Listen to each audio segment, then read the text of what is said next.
Welcome back to another episode of The Parent's Guide to Survival Minecraft. In the last episode, we created this beautiful house we're standing in. Now we're going to expand upon our needs and provide the rest of what we need to survive in this world. We've got shelter, we got protection from the mobs. Now we're going to have to take care of our food source.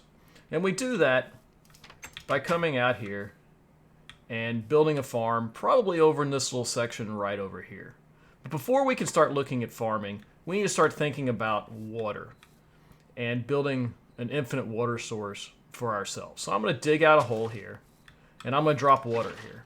Once I drop water in a hole, I can pick it back up, put it back in. If I have a second hole here, it'll start to... I fell into it. It'll start to traverse in that direction. I can't pick up this piece of water here. I can only pick up that piece right there, and it all goes away. It's nighttime. Let's go into our bed and get a good night's sleep, and we'll continue our conversation in the morning. Water has some interesting properties in Minecraft itself. We're going to go ahead and drop this bit of water right here and go down and get some more water from our neighborhood swamp. Always good to live near a swamp.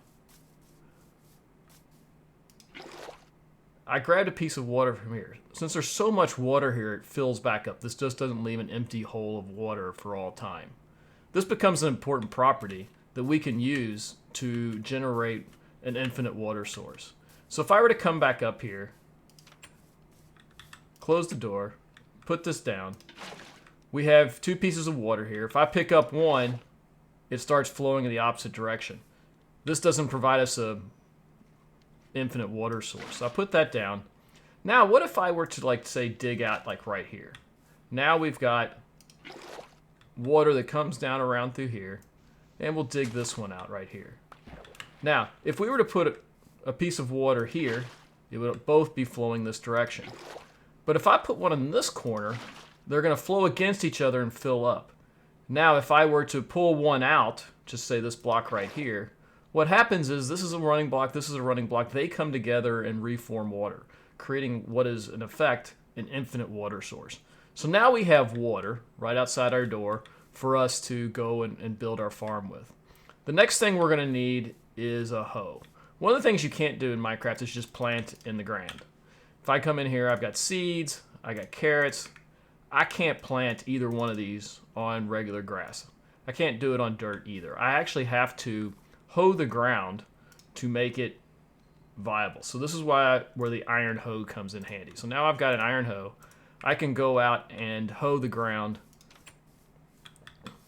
so that we can plant seeds. So if I come in here and just hoe some random spot over here and wait long enough, this will actually go back to dirt. What we can do to offset that is plant it near water. If I'm over here and I have just this block of water, anything touching this block of water is what they call hydrated ground. If I were to hoe it and walk away and come back later, it's not going to go back to being dirt. It's going to maintain this state indefinitely. This becomes a very important concept when we look at farming, because we want to be able to put seeds down, collect it, and then be able to replant it. If you don't have hydrated land, as we can see here, it goes right back to dirt, and once again, I can't replant. If I'm collecting crops and I have a lot of crops, this ground will stay unplanted for an extended period of time, and it would start to go back to normal dirt on you. Therefore, if we use water, we can hydrate the ground around it and provide pretty much an infinite source for planting. Now, one of the nice features about Minecraft is it provides hydration up to 4 blocks. If I'm building a Minecraft on 1, 2, 3, 4 blocks that direction, 1, 2, 3, 4 this direction, 4 this direction, 2, 3, 4 in that direction. Actually, this one I don't need. I'm going to jump on it. That's another way you can send it back to dirt, is by jumping on it, which at the end of the day you probably don't want to jump on your thing. And you generally try to set up in a flat area so you don't accidentally jump on your crops, because it will damage the ground and you'll have to go get your hoe again and set it all back up again. So now we've got our 9x9 block basically that we can plant in. Okay, so now I've got this block. None of this will go back to dirt. If I were to, like, just say pick that one up just for the fun of it and see what happens, eventually that one will go back to dirt, but the rest won't. Now I can actually plant my seeds. 1, 2, 7, 8. So those 8 seeds got planted. Let's go ahead and plant some carrots as well. I'm gonna go ahead and make 2 rows of carrots. Okay, so now I've got carrots being planted. I got grass or wheat being planted, and I gotta wait. It's gonna take some time for all this to grow. In the meantime, what I'm gonna do is I'm gonna protect this area to keep things like creepers and mobs from spawning in it, mainly as a way just to kind of protect yourself when you're farming. Nothing can sneak up on you and do any damage to you. So the way I'm going to do that is I'm going to need a lot of fence. I'm going to come in here, grab a whole bunch of fencing. We're going to need a lot of fence here.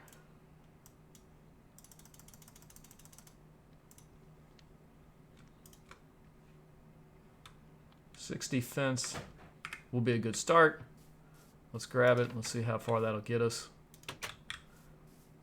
Generally, I'll start like a block or 2 away. That way we can, like I said, just kind of protect ourselves from the elements. And a lot of it depends on how far away you want to make it. Some people will go 2, like this, and then you just start planting stuff. Now, if I'm in this situation, I got to make sure that they can't get over the fence, because that would be bad. We're just going to have to cut off some grass here for that purpose. Now they can't just walk into our fenced-in area. And now we just put down fencing.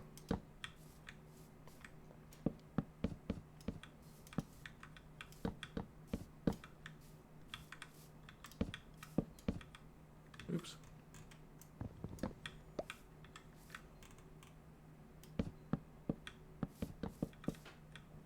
And what I'll do is I need probably a, let's come back here, let's grab another piece of, we're not being protected, let's protect ourselves. Close the gate. Come back in here, let's go ahead and make a different colored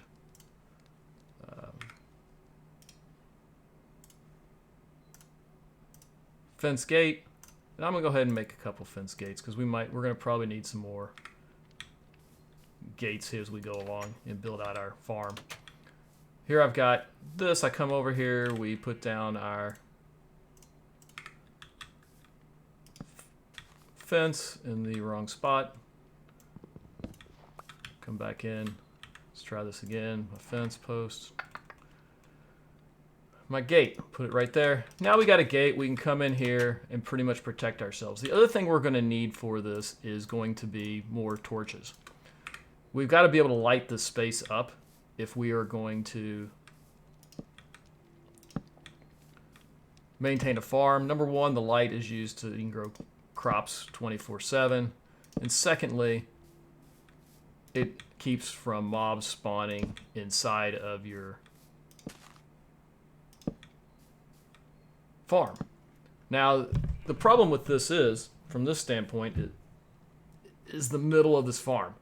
It's going to get dark at night. So what we can do to alleviate that is to come back in here, and I'm pretty sure I still have some, wrong chest. I still have a couple of these. Let me grab one of these real quick. And we can put this over top of our water as a way to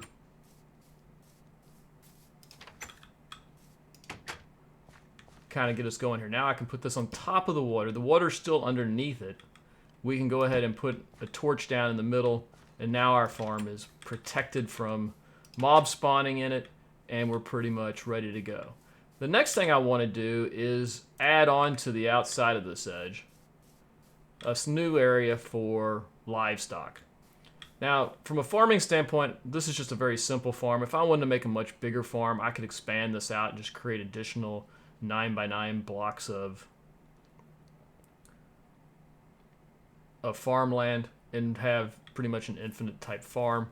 I'm going to keep it small just because of collecting issues. So I'm going to go ahead and start putting in some more fencing so that we can collect livestock. And the livestock I'm interested in is sheep and cows. Cows are a great food source. They also provide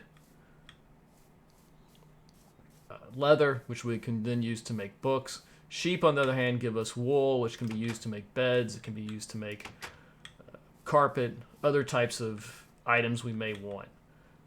So what I'm going to do is I'm going to come back in here. I'm going to create some more fence so we can have bigger areas to store our animals. Go ahead and make a bunch of, make another gate post, and then some 42 fence. That should be enough.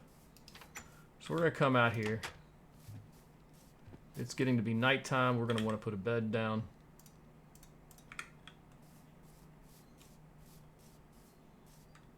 Go ahead and put it in my little farm space right here. Can only sleep at night. We're not quite at nighttime yet. So we'll continue to build out our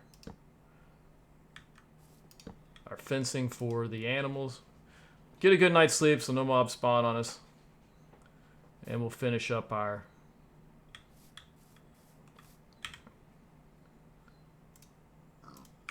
the fencing we'll need for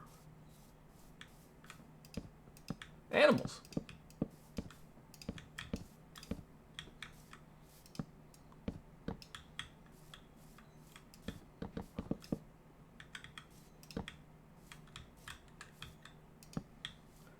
What I'm going to do is I'm going to come over here, cut a little hole in the side right here. We'll put a fence gate on the outside for us to get in. Then I'm going to divide this into 2 pens. That way I can have one for sheep and one for cows. And what I'll do is I'll just use this gate just to kind of give it a different color so it's easier to see. Go ahead and have 2 areas for each animal. Now, to collect animals, we have to go out and find sheep. We have to go find cows. I've seen some sheep and cows running around. The way we collect them, though, is we use wheat. Wheat will naturally attract both cows and sheep. All I gotta do is come back to my food source. Let me grab the wheat. Now let's go see if we can find some animals we can lure into our farm. We're gonna need 2 of each so that we can breed. Let's see if we can go out and find some sheep and cows. Here's 2 cows. Oh, there's 3 cows actually. Well, this is a good first find. And we just kind of have to walk backwards. They'll kind of follow the wheat.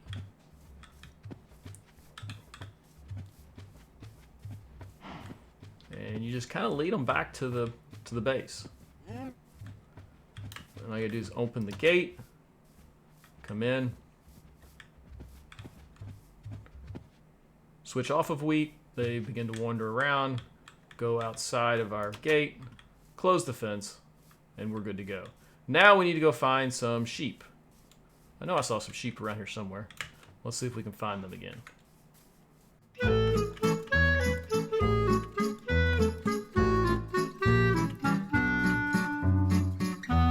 And here are the sheep.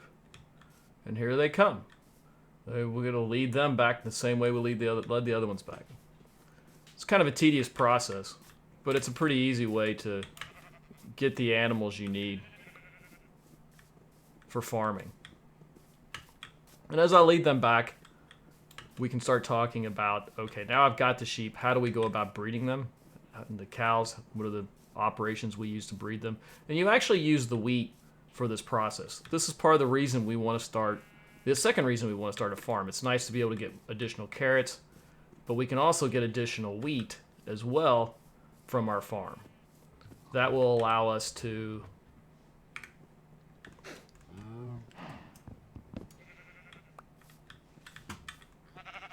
Come on, guys. Don't run away. Come here. Come here. Come here.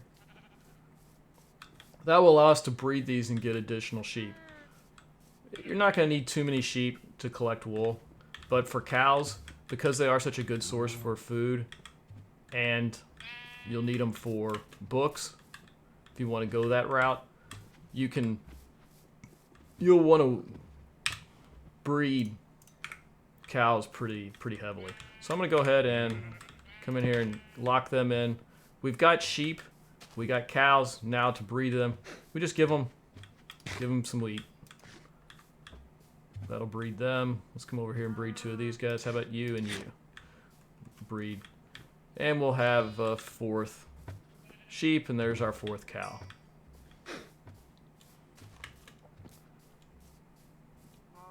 Now we have pretty much everything we need for a farm. Now we just have to wait for the food to grow. There's some wheat that's grown up to full. It'll turn that light yellow. The carrots will come all the way up when they're ready to go as well. We'll go in here and check on them. See how this turned back to regular dirt because it's not within the lane. This isn't quite full wheat height yet. We don't have any carrots that have reached full as well. So we're just going to go ahead and sit here and wait for the crops to grow and grab them and see what we have. So I'm going to pause for come back into my house where it's safe. Grab some more water. I don't want to carry an empty water bucket.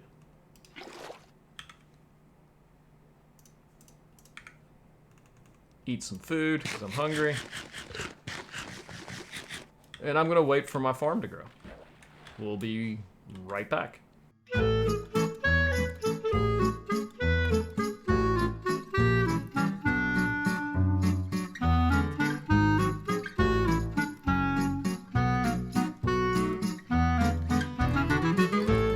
Okay, it's getting to be back to nighttime, and as you can see, the crops haven't grown yet. I'm going to go ahead and go to bed so stuff doesn't spawn, and to kind of show that going to bed, while it speeds up the night to day cycle for us, does not accelerate crop growth. We come back out here, the crops will be roughly the same spot they were last time we looked, and they are. So we're going to let them grow a little bit more and see if we can get some actual crops going.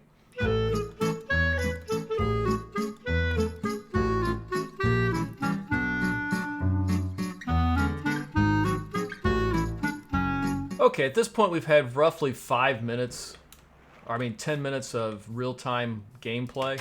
And let's see how far our crops have grown in those 10 minutes of real time. And we can see that they're not even close to being done. I've got a couple carrots done. Like that one's done. It dropped 3 carrots and go ahead and replant. This one's done. It dropped a few more carrots, plant again.